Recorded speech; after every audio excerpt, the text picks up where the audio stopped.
he wants to communicate to the world through his disciples and through his followers the message that everybody has a dignity and a right to life.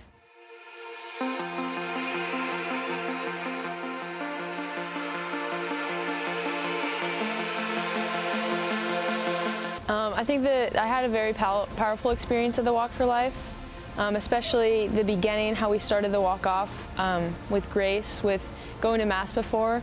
And it was especially special because we're from Oregon, and going down to San Francisco, we had Archbishop Sample come, and he was the one who said the Mass and gave a really good homily.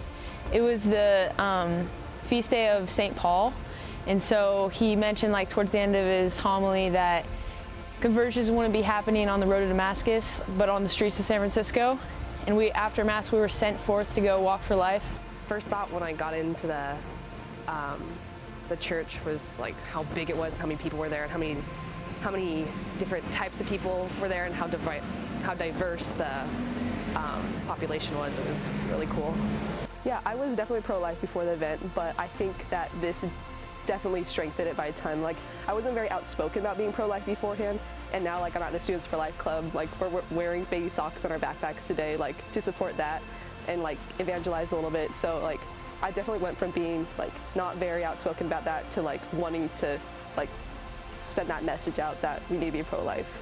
And then fast forward to the actual walk, like, you just look around and, like, how many young people and how many, like, I really felt like a big Catholic presence, and I think that's because the church has always upheld the dignity of every human person, and because they have such a high standard on that.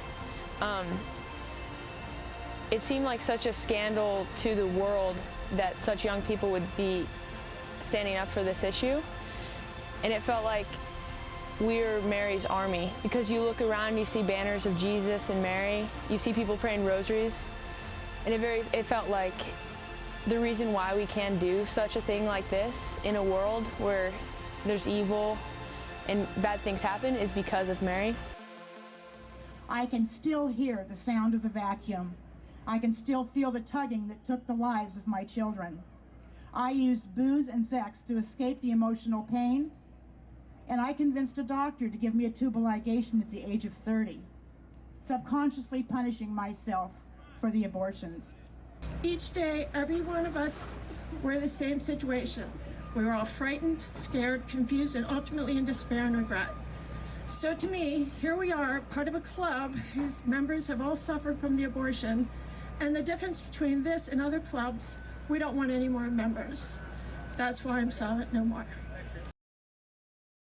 I would say God was the most present, probably during the walk itself, just because it felt like going on the walk, it felt like I had a passion that wasn't just from me, but from, like, God as well, like, pushing me to go do this, to fight for the right cause, just be there and make a difference. So a group of us went to a coffee shop, and Father Pavone, who's like the head of the Priest for Life, was standing there, and I wanted so bad to meet him because, like, such a great work he did. And so, like, I was able to meet him, and that was a very powerful testimony. Like, I think he had gone to the Walk for Life on the East Coast, and so he flew overnight to be there. It was very powerful to meet someone who's such a big figure in the pro-life movement. So there was a lot of kind of protest and support going on from the sides, which was interesting to see. It kind of made you feel like you were actually standing up for something, you know, like you were actually putting in the effort to be there and be like, this is what I believe in.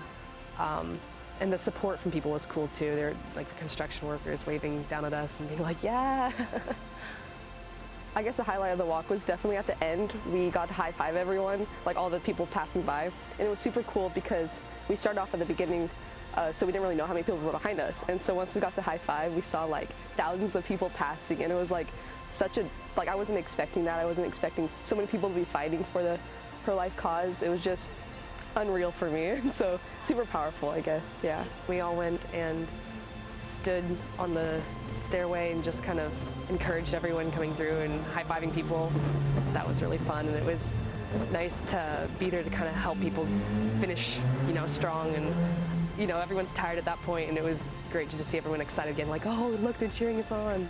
Yeah, I think that was the highlight for sure.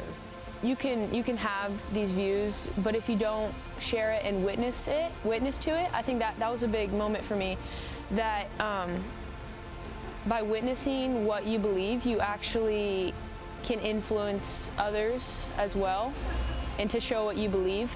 So I think what this Walk for Life really did for me was gave me the ability to share what I believe and witness to what I believe, and that also brings more importance and more attention to the issue at hand.